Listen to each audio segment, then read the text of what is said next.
सर्वमङ्गल्ये शिवे सर्वार्थसाधिके शरण्ये त्र्यम्बिके गौरी नारायणी नमोस्तुते। अतुलितबलधामं हेमशैलाभदेहं तनुजवनकृशानुज्ञानिनामग्रगण्यं सकलगुणनिधानं वारणानामधीशं रघुपतिप्रियभक्तं वातजातं नमामि। वातजातं नमामि। कर्पूरगौरं करुणावतारं संसारसारं भुजगेन्द्रहारं सदा वसन्तं हृदयारविन्दे भवं भवानी सहितं ॐ गुरुर्ब्रह्मा गुरुर्विष्णु गुरुर्देवो महेश्वरः गुरुर्साक्षात् परब्रह्म तस्मै श्री गुरुवे नमः।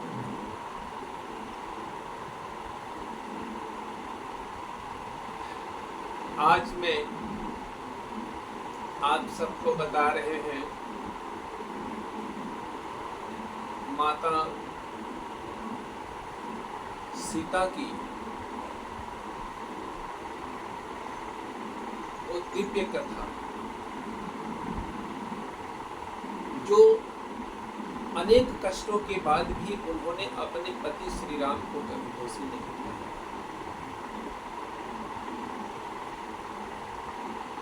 और भगवान उब करके कहा करते थे कि हे सीते, यह जनता भी कैसी है, यह प्रजा भी कैसी है, अपने राजा की शरीर से एक एक बूंद रक्त की ये चाहती है कि निकाल ले, और जब कुछ त्याग करने की बारी आती है तो मुंह मोड़ के जाकर के यूनियन बनाकर खड़ी हो जाती है।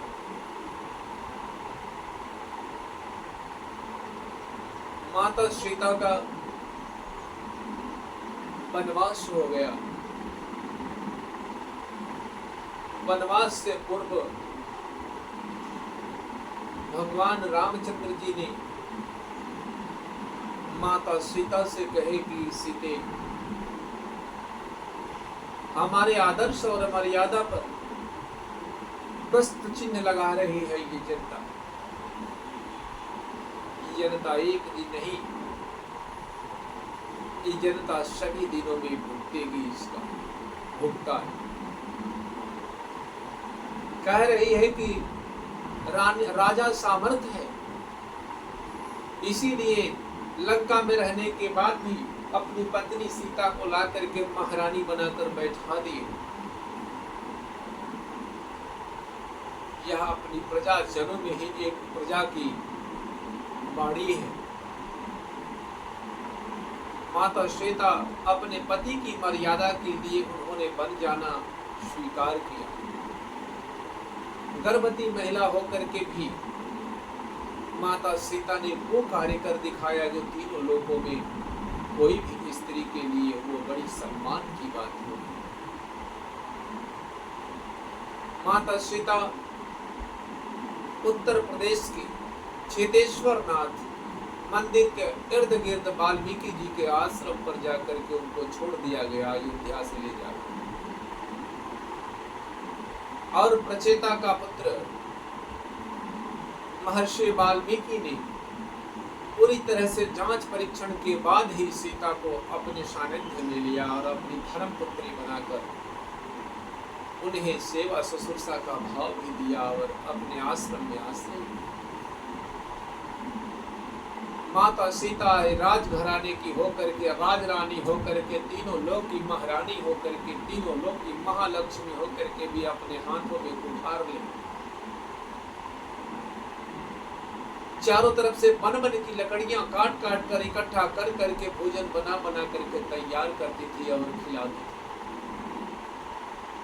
यह साबित करता है कि एक माँ चाहती है, एक माँ कभी भी अपने बच्चों का पालन पोषण कर सकती है, एक पिता से अपने बच्चों का पालन पोषण नहीं हो सकता। इसलिए माँ की महिमा संसार में सबसे कम, सबसे बड़ी। माता जानकी ने जो कर दिखाया उसके बावजूद भी अपने पुत्रों को इतना बलिष्ठ बनाया, ज्ञान में, ध्यान में, योग में, तप में, नृत्य में हर प्रकार से निपुण बना करके, धनुष विद्या के योग्य बना करके एक दिन उनकी विद्या रंग लाई और सारे अयोध्या में लंका से जीतने के बाद अभिमान से भरे हुए समस्त योद्धाओं को दोनों बालक परास्त कर दिए।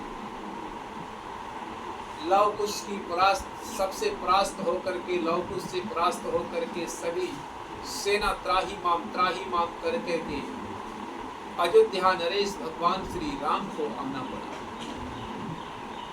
तब उन लड़कों ने प्रश्न किया कि आप बताइए कि माता सीता को आपने अस्वीकार कर दिया, ये कौन सा था? तब प्रभु श्री राम हंसते हंसते कहते हैं, इसी को राजधर्म।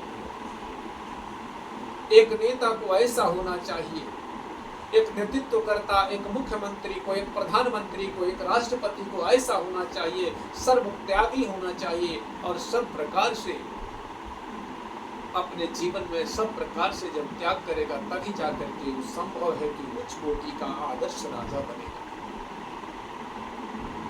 और जब समय आया तब माता सीता ने अपने पुत्रों को बताया कि यही तुम्हारे पिता है और अपने पिता से कभी भी आंखें मिलाकर बात नहीं की जाती, अपने पिता पर कभी अस्त्र नहीं उठाया जाता है। इस तरह से उन्होंने एक समाज में उन्होंने संदेश दिया माता सीता ने कि अपने माता पिता का आदर करने वाला पुत्र, अपने गुरु के श्री चरणों में रहने वाला पुत्र कभी भी धराशाही और हतोत्साहित नहीं। इसलिए आत्मसम्मान के जीने के लिए, आत्मसम्मान से रहने के लिए माता